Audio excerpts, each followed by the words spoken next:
Hi students, how are you? This is one of the last videos that we're going to perform in this third semester, and we have to talk about fungi kingdom.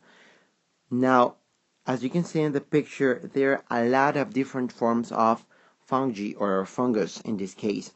All of these organisms or these examples are macroscopic organisms. We can see them with our naked eye. They are macroscopic organisms made by thousands of cells.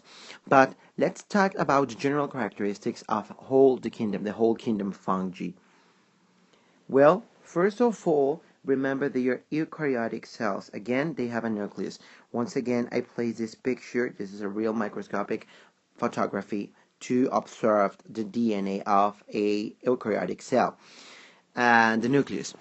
Also, fungi kingdom can be classified as unicellular, one single cell, or multicellular organisms. Do you remember yeast, the one we have already talked about, used for bakery? Well, that's that type of microscopic fungus. And it doesn't matter if they are unicellular or multicellular, all fungi will be heterotrophs, which means they will not never produce their own food. They will feed on another. That's why some people said that fungus are most alike to an animal than to a plant, because animals will never produce their own food, and fungi also will have the same characteristic. They will never produce their food. And you are just a click away to see all the different shapes, all the different biodiversity we can find in the world about a fungus or a fungi kingdom. We can have, for example, these microscopic structures, very similar to yeast, and we can have this picture like the one I presented previously. They are all macroscopic organisms in this picture. Look at all the different colors and different shapes. We are not just talking about common mushroom, that the one that we eat in a salad or in a pasta dish. Well, they are going to be more complex and more different than that. Probably we can have also athlete's foot, the one that affects moist areas of the body. It is also a fungus. So let's continue with the general structure of these organisms. The most common way to see a fungus is like these little hats that we found on the ground. Remember, they are not the actual fungus, they are a part of it. But like the real fungus or the real part, it's the mycelium. We can find it just beneath the surface, is one that is intaking or absorbing all the nutrients from the ground or from the rotten material in which the fungus is feeding on. The name is mycelium.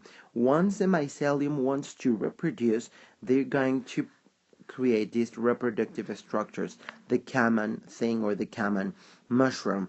Now, this common mushroom will produce something very characteristic of a fungus. I have already crossed the word, sorry. They are spores, right? Remember, fungus can reproduce not by seeds, like a common plant, but just a spore. Now, remember these two words, the mycelium and spore, they are characteristic of a fungus. Another important thing about fungus, all fungus, it could be a microscopic or a macroscopic fungus, is that they are decomposers. Another way to call that is detritivores. They feed on that material. And I found on internet these two pictures about food being rotten. Probably the most intense action of decomposition is produced by fungus. What we are seeing here in this orange and in this slice of bread is the action of molds. These molds are type of fungus, microscopic fungus, that feed on material that is decaying. Generally, this material will vanish, and that's why detritivores are very important in the ecosystems because they destroyed or disintegrate, they feed on the dead or the spare materials, and that's why we don't are full up of well, corpses or dead things in the world.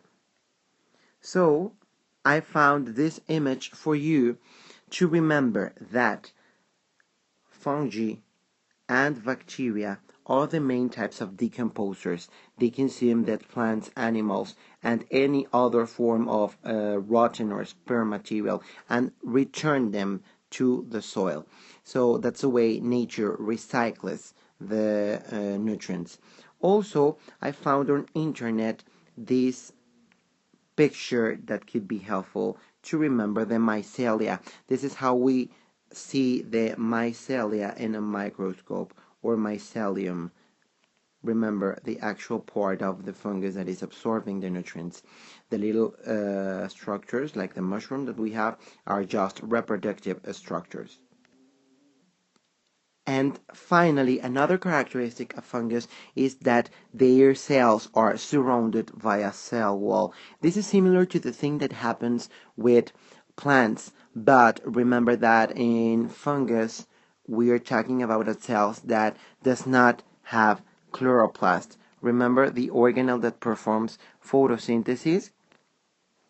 These are the chloroplast, and a fungal cell does not have chloroplast, just plant cells, but they have a cell wall, sorry, coating or external layer that protects the actual cell.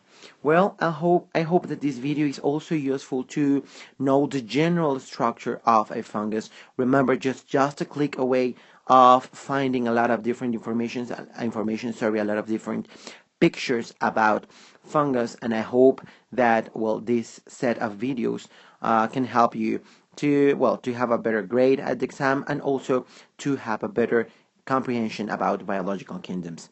See you later. Bye.